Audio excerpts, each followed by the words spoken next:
Welcome to channel 5 news. పేరు కత్తుల వలస. నా భర్త పేరు కత్తుల రాజా రమేష్. ఆయన లేట్ అండి, చనిపోయారు. మేము 2012లో శ్రీ గౌరీ శంకర్ జ్యువెలరీ అని మేము బిజినెస్ చేస్తామండి. 2012లో అజయ్ కుమార్ అలియాస్ సుధీర్ రెడ్డి అనే అతనికి బంగారం తక్కువకి ఇప్పిస్తాను అని అంటే మేము అతనికి 1,50,00,000 అమౌంట్ కట్టామండి. అయితే అతను ఈరోజు ఇస్తా రేపు ఇస్తానని చెప్పేసి బిల్లులు బంగారం ఇవ్వకుండా మమ్మల్ని తిప్పించుకుంటూ ఉన్నాడు. మేము అప్పుడు ఇక్కడ కావలి వచ్చి పోలీసుని ఇచ్చేస్తే ఇక్కడ కాదమ్మా మీరు విజయవాడలో కేసు పెట్టమన్నారు. విజయవాడ 1 టౌన్లో కేసు పెట్టామండి 2013లో. అప్పటి నుంచి పోలీస్ స్టేషన్ చుట్టూ తిరుగుతూనే ఉన్నామండి. అతన్ని అరెస్ట్ చేసి విజయవాడ పోలీస్ స్టేషన్కి తీసుకొచ్చారు. అక్కడ రిమాండ్లో ఉంచారు. అయితే అక్కడ ఎంక్వైరీ చేస్తే మాకు బంగారం ఇవ్వాలి అని చెప్పేసి డబ్బులు కట్టించుకున్నానని చెప్పేసి అతను ఎఫ్ఐఆర్లో ఒప్పుకున్నాడండి పోలీసుల ముందు. తర్వాత రిమాండ్ నుంచి మళ్ళీ గుంటూరు పోలీస్ స్టేషన్కి తీసుకెళ్లారండి. గుంటూరు పోలీస్ స్టేషన్కి తీసుకెళ్ళిన తర్వాత మళ్ళీ తనని కలవడానికి వెళ్ళాము. కలవడానికి వెళ్తే వాళ్ళ అమ్మగారు పోలీస్ కేసు మీరు బ్యాక్ తీసుకుంటే మేము అమౌంట్ ఇస్తామని చెప్పారు. ముందు మీరు పోలీస్ కేసు వెనక తీసుకోండి, తర్వాత మేము అమౌంట్ ఇస్తామని కేసు వెనక తీసుకోండి, అమౌంట్ ఇస్తానంటే సరే మీరు ముందు అమౌంట్ ఇచ్చేయండి మేము కేసు వెనక తీసుకుంటామని చెప్పాము. కానీ వాళ్ళు అలా చేయలేదండి, అమౌంట్ ఇవ్వలేదు. అలా రోజులు గడుస్తూనే ఉన్నాయి. తర్వాత అందరు చుట్టూ తిరుగుతూ ఉంటే రామరెడ్డి ప్రతాప్ రెడ్డి గారిని కలవమన్నారు, కావలి ఎమ్మెల్యేని. సర్లే అని చెప్పేసి అక్కడ కావలి ఎమ్మెల్యే గారిని కలవడానికి వచ్చామండి. ఆయన మా పరిస్థితి అంతా అయ్యి ఆయన దగ్గరుండే సుకుమార్ రెడ్డి గారికి ఈ కేసు అప్పచెప్పారండి చూడమని. సుకుమార్ రెడ్డి గారు మమ్మల్ని పోలీస్ స్టేషన్కి తీసుకెళ్లారు. పోలీస్ స్టేషన్కి తీసుకెళ్లి డిఎస్పీ గారితో నేను మాట్లాడతానని బయట కూర్చోబెట్టారండి. కూర్చొని బయట కూర్చున్నాము. తర్వాత మా వారిని పిలిచి ఆయన హ్యాండిక్యాప్లను కూడా చూడకుండా మానసికంగా ఆయన బాగా బాధపడేలాగా అనరాని మాటలు అన్నారండి. కుంటోడివి నీకు ఎందుకురా ఇలాంటివన్నీ, నువ్వు ఇలాగే మోసాలు చేసి సంపాదించావా అని చెప్పేసి తన భార్యని అంటే నన్ను కూడా తిట్టాడండి.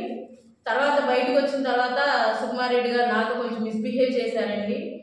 తర్వాత మేము పోలీస్ స్టేషన్ నుంచి విజయవాడ వెళ్తుంటే మా కారు వెనకాల కుర్రోళ్ళని పంపించి మమ్మల్ని బెదిరించారండి. ఫోన్లు కూడా చేసి మీరిద్దరిని చంపేస్తాము, మీరు మళ్ళీ కావాలి పోలీస్ స్టేషన్లో అడుగు పెడితే అని చెప్పేసి మమ్మల్ని బెదిరించారు. అలాగా మేము ఇంటికి వెళ్ళిపోయిన తర్వాత మా వారికి ఆరోగ్యం క్షీణించిందండి. 2017 మార్చి 31 ఆయన చనిపోయారు. కొన్ని కారణాల వల్ల అనారోగ్యం పాలైపోయారు. మా అమ్మగారి ఇంటికి వెళ్ళిపోయారండి. తర్వాత ఎవరిని అప్రోచ్ అవ్వాలో తెలియలేదు. ఈరోజు టీడీపీ జనసేన కూటమి ప్రభుత్వం వచ్చింది. ఏ ప్రభుత్వంలో నాకు న్యాయం జరగలేదని చెప్పేసి పవన్ కళ్యాణ్ గారు నాకు న్యాయం చేస్తారని చెప్పేసి నేను జనవాణి ప్రోగ్రాంకి వెళ్ళానండి. అక్కడ అర్జీ ఇచ్చాను. పవన్ కళ్యాణ్ గారు ఇక్కడ అడహరి సుధాకర్ గారిని అప్రోచ్ అవ్వమన్నారు. ఆయన అప్రోచ్ అయ్యానండి. నాకు మాత్రం ఏ ప్రభుత్వం న్యాయం చేయలేదండి. ఈరోజు నాకు 2 పిల్లలండి. మేము కష్టపడి సంపాదించాం. నా భర్త హ్యాండిక్యాప్. తర్వాత ఆయన అలాగే ఆయన తెలివితేటలతో కూర్చొని వ్యాపారం చేసేవాళ్ళండి. నేను లైట్ వ్యాపారం చేసి అలాగే డబ్బు సంపాదించుకున్నామండి. కొంత డబ్బు బయట అప్పు తెచ్చి దీనికి కట్టాడండి.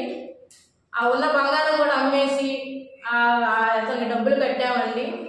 అయితే ఈ కేసు సుధీర్ రెడ్డి ఇంత అన్యాయం చేస్తే సుకుమార్ రెడ్డి గారు ఈ కేసులో మధ్యవర్తిత్వం తీసుకొని మీకు న్యాయం చేస్తానని చెప్పి మమ్మల్ని ఈ కేసు డ్రాగన్ అయ్యేలాగా చేసి ఏళ్ళు గడిచేలాగా చేసి లాస్ట్లో మమ్మల్ని తిట్టి మమ్మల్ని అవమాన పాలు చేశాడండి.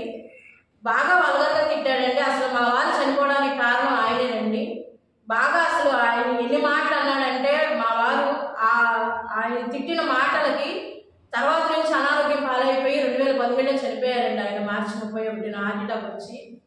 ఎప్పుడు ఇదిగా ఆయన ఎంతో బతికాడు కానీ ఎప్పుడు అన్యాయం ఎవరికి చేయలేదండి. సుకుమార్ రెడ్డి వల్లే ఆయన అన్యాయం అయిపోయాడండి. ఆయన చనిపోవడానికి కారణం కూడా ఆయనే. మమ్మల్ని బెదిరింపులు, మాకు ఫోన్ కాల్స్ చేసి బెదిరింపులు, మా ఎనమాల కుర్రోళ్ళను పంపించడం, చంపేస్తానని బెదిరించడం, ఇలాగ మమ్మల్ని చేశాడండి. సుకుమార్ రెడ్డి వల్ల మేము చాలా బాధపడ్డామండి.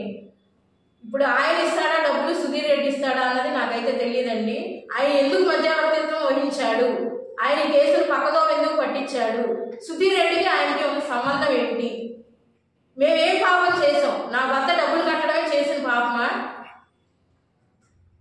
నాకు న్యాయం జరగాలండి. నేను పవనాన్న న్యాయం చేస్తాడని నేను ఈ జనగణంలో నేను కేసు పెట్టుకున్నానండి. నాకు మీరే న్యాయం చేయాలండి. ఇదే కేసు విషయంగా నేను ఇప్పుడు డిఎస్పీ గారిని కూడా కలవాలనుకుంటున్నాను. ఆయనకు ఒక అర్జీ ఇస్తానండి.